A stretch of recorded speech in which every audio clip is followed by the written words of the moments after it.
Essa é uma das únicas, se não a única foto conhecida de um homem chamado Earl Little. Earl era casado com Louise Little. Juntos, eles formaram uma família que foi deliberadamente destruída pelo racismo e pelo Estado norte-americano. Louise estava grávida quando a casa dela foi atacada por racistas. O ataque era destinado ao Earl Little, que estava fora de casa pregando. Ele era um pastor batista que defendia que os afro-americanos fossem apenas afro. Earl tinha desistido dos Estados Unidos e pregava a volta de todos os negros para a África, o lugar onde ele acreditava que a justiça social e a paz seriam possíveis. Só que o Earl foi morto em circunstâncias muito misteriosas. Oficialmente, ele teria morrido num acidente, mas existem indícios de que ele tenha sido golpeado na cabeça e aí mais tarde atirado na rua para que fosse atropelado por um bonde. Depois da morte de Earl, Louise foi considerada incapaz de cuidar dos filhos. O Estado separou Louise das crianças, incluindo aquele filho que ela carregava no ventre quando a Ku Klux Klan destruiu a casa da família. Aquela criança seria conhecida como Malcolm X.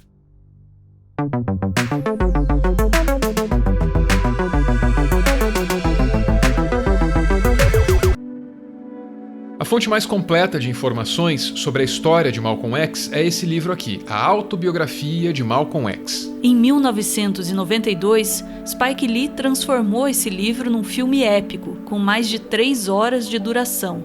E para falar da história de Malcolm, a gente vai recorrer a esse filme, o que significa spoilers. Esse é um filme sobre injustiça que pode ter sido injustiçado. É que Malcolm X, o filme, recebeu 2 indicações ao Oscar.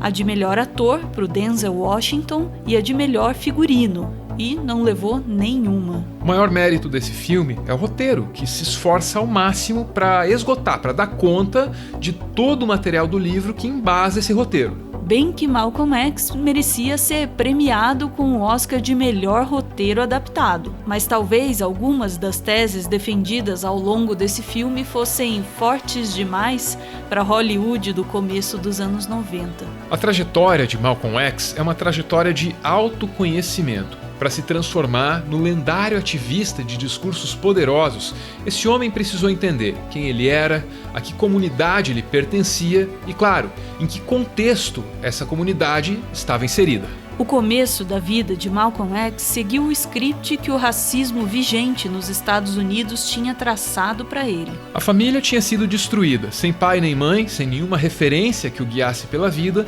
Malcolm busca suas oportunidades nas ruas. Ele só pode sobreviver como um marginal. Aí ele vai preso, o que seguramente também segue o script traçado pelo racismo estrutural. Uma história que começa pela destruição da família, passa pela marginalização e termina no cárcere. Mas com Malcolm X aconteceu um milagre, talvez literalmente. Na prisão, ele se converte ao Islã. A prática religiosa afasta Malcolm dos hábitos adquiridos na marginalidade.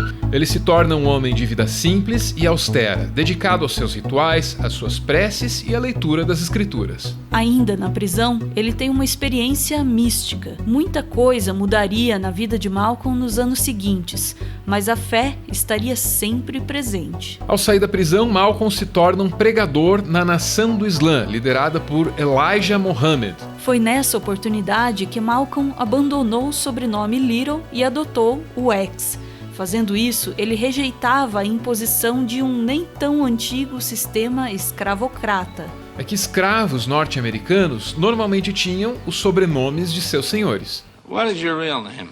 Malcolm X. Is that your legal name? As far as I'm concerned, it's my legal name. Have you been to court to establish that you are? I didn't have to go to court to be called Murphy or Jones or Smith. Excuse me for answering you this way. That's if all right. a Chinese person were to say his name was Patrick Murphy, you would look at him like he's insane, because Murphy is an Irish name, a European name, or the name that has a Caucasian or white background.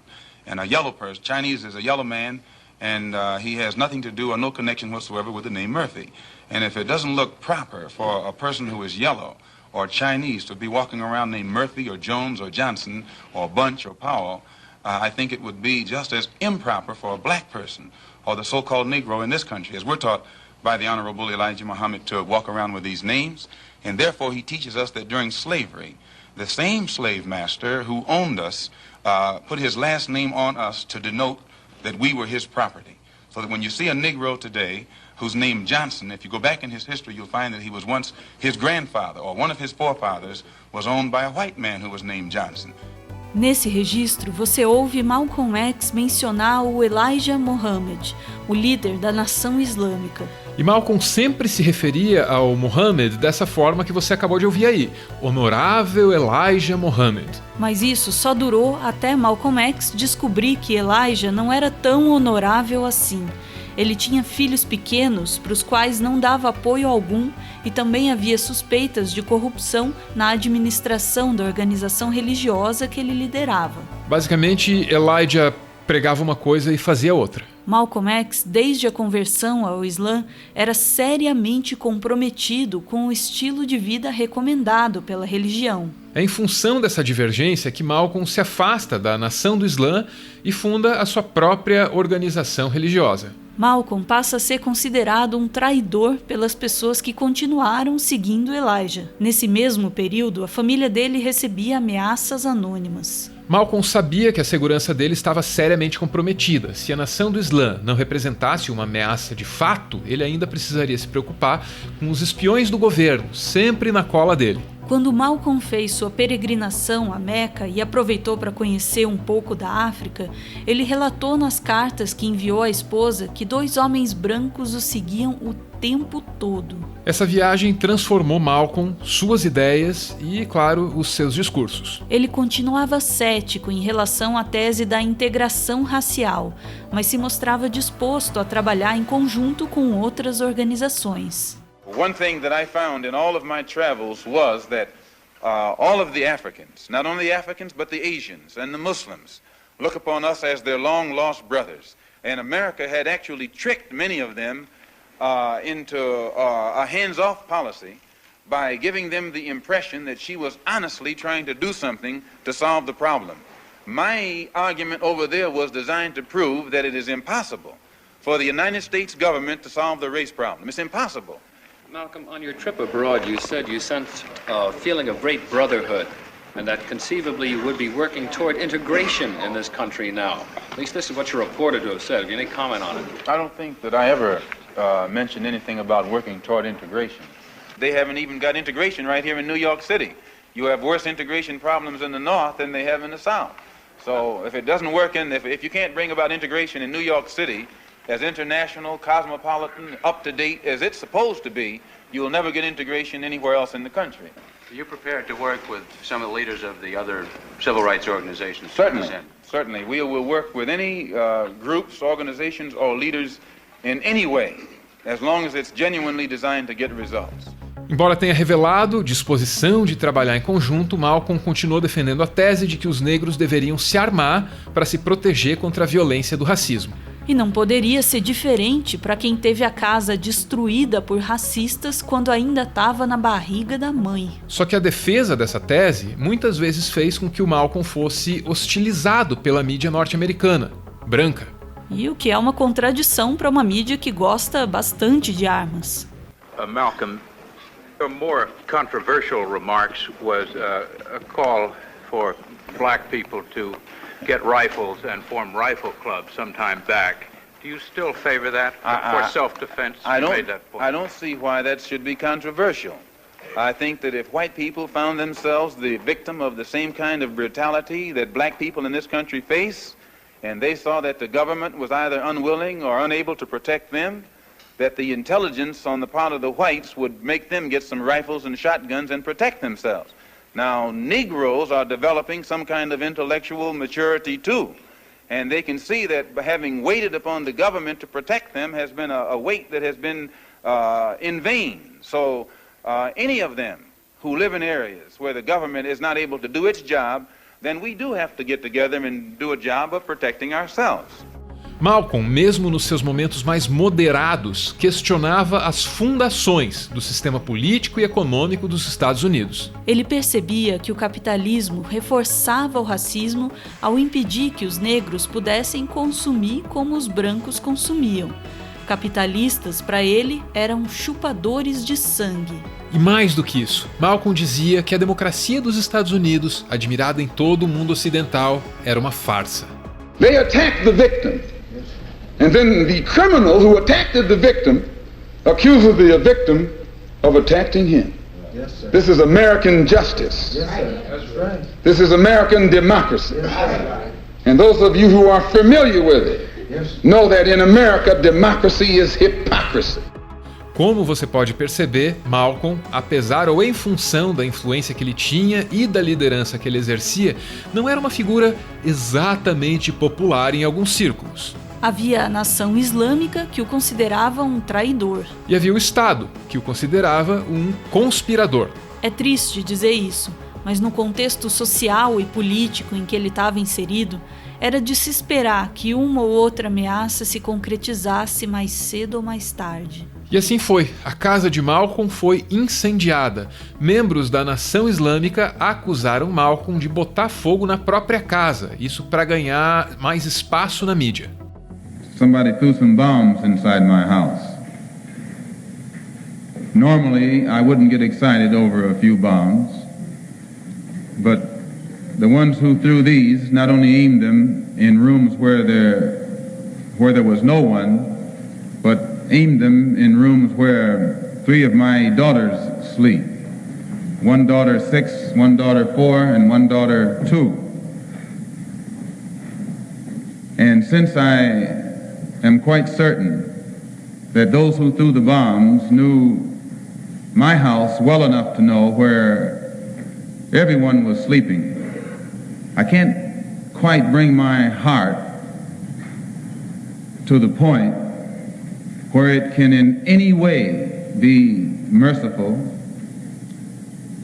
or from now on compromising toward anyone who can be that low. Especially when I heard on the news today that Joseph, a brother that I found in the garbage can in Detroit in 1952, well, that's where I found him, made the statement that I had bombed my own house. Depois desse atentado, uma tentativa de assassinato parecia líquida e certa. Só que o Malcolm não recuou, ele continuou dizendo as mesmas coisas, do mesmo jeito, irritando as mesmas pessoas em nome das mesmas causas. Em 21 de fevereiro de 1965, 16 tiros foram disparados contra Malcolm, que tinha 39 anos. O filme do Spike Lee mostra um Malcolm resoluto e confiante. Ele parece até esboçar um sorriso diante dos assassinos, cuja visita ele esperava já há algum tempo. O filme mostra Malcolm X sendo morto por homens negros, aderindo à versão oficial da história. Esses seriam membros da Nação do Islã, a organização que se considerava traída por Malcolm. Mas existem muitas incertezas sobre os momentos finais de Malcolm X. Na Netflix, a série Quem Matou Malcolm X explora as inconsistências da versão oficial. Nessa entrevista, o historiador que ajudou a colocar o roteiro da série de pé explica que as dúvidas sobre o assassinato não vêm de hoje. Well, ever since 1966, when 3 men were convicted for the assassination of Malcolm X, scholars have always questioned the soundness, the validity of that verdict from the very beginning. A coragem e os discursos de Malcolm X fizeram com que a luta pelos direitos civis se intensificasse na segunda metade dos anos 60. Apesar do assassinato e apesar das acusações injustas de que Malcolm seria um propagador do ódio, as ideias dele nunca se perderam. Do you hate all white people? I don't think it's a fair question. For a white man today, sir, after kidnapping millions of black people from Africa, stripping them of all human characteristics and relegating them to the role of chattel or cattle or animals, commodity, merchandise that could be bought and sold at will, and then 100 years since the Emancipation Proclamation, using every type of deceptive method to further us into slavery, called second-class citizenship, I think that it would take a whole lot of nerve for white people today to ask Negroes, do they hate them? Okay.